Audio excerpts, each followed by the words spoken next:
உன்னில் நானையா பரிசுத்த ஆவியின் திரியேக ஆசீர்வாதம் உங்கள் அனைவரையும் ஆசீர்வதித்து காப்பதாக. ஆமேன். கிறிஸ்து இயேசுவுக்குள் பண்பான இறை மக்களே, உயிர்த்தெழுந்த இயேசுவின் நாமத்தினாலே உங்கள் அனைவருக்கும் வாழ்த்துக்கள்.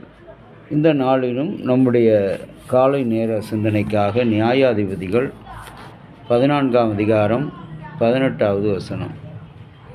ஆகையால் 7ஆம் நாளிலே பொழுது போகும் முன்னே அந்த ஊரார் அவனை நோக்கி, தேவனை பார்க்கிலும் மதுரமானது என்ன, சிங்கத்தை பார்க்கிலும் பலமானது என்ன என்றார்கள். அதற்கு அவன், கிடாரியால் உழாதிருக்கிறவரை ஆனால் என் விடுகதையை கண்டுபிடிப்பதில்லை என்றார்.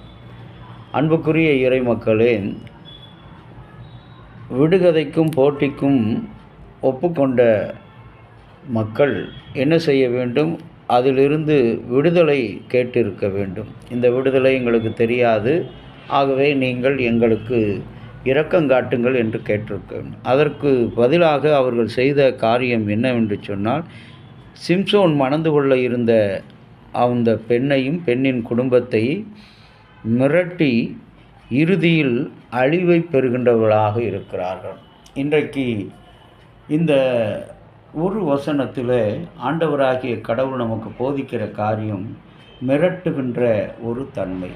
இன்றைக்கு உலகத்தில் தற்சமயம் நம்முடைய திருச்சபையில் நடைபெற்று கொண்டிருக்கிற இந்த தேர்தல் காலங்களிலே ஒவ்வொருவரும் ஒவ்வொரு குழுவாக தனிப்பட்ட முறையில் ஒரே இனத்தைச் சேர்ந்தவர்களாக இருப்பினும் அவர்கள் தனித்தனி குழுக்களாக நான் என்ற பெருமையை காட்டும் வண்ணமாக என்ன செய்கிறார்கள்? அவர்கள் சென்று வாக்கு சேகரிக்கிறார்கள். வாக்கு சேகரித்து ஒருவேளை அவர்கள் தோற்றுப்போனால் என்ன ஆகும்? ஒருவேளை அவர்கள் ஜெயித்து வந்தால் வாக்கு சேகரிக்கும் போது இவர் எனக்கு வாக்கு அளிக்கவில்லை என்று அவரை பழிவாங்கும் நோக்கத்தோடு செயல்படுவது கர்த்தருக்கு பிரியமில்லாத காரியம். அப்படி நீ செய்வாய் என்று சொன்னால் உன்னுடைய குடும்பத்தோடு நீங்கள் அழிக்கப்படுவீர்கள் என்று சொல்லி இஸ்ரவேலின் கடவுள் இந்த சிம்சோனுடைய வாழ்க்கை வரலாற்றின் மூலமாக நமக்கு வெளிப்படுத்துவார். யாரையும் மிரட்டுவது, பழிவாங்குவது போன்ற காரியங்கள் இருந்தால் அவர் என்ன செய்வார்? நம்மை குடும்பத்தோடு அழித்து விடுவார்.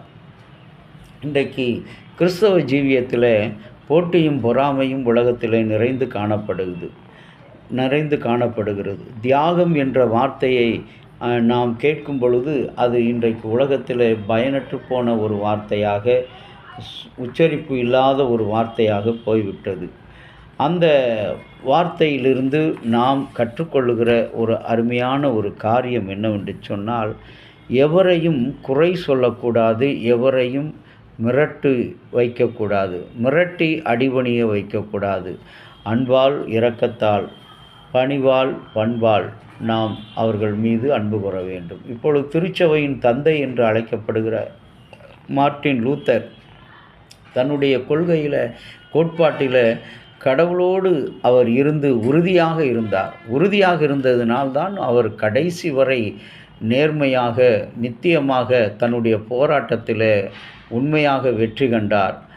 வார்த்தை மட்டுமே என்னை காப்பாற்றும், அவருடைய கிருபை மட்டுமே என்னை ரட்சிக்கும், அவருடைய விசுவாசம் மட்டுமே என்னை நீதிமானாக மாற்றும் என்று சொல்லி உறுதியாக இருந்தார்.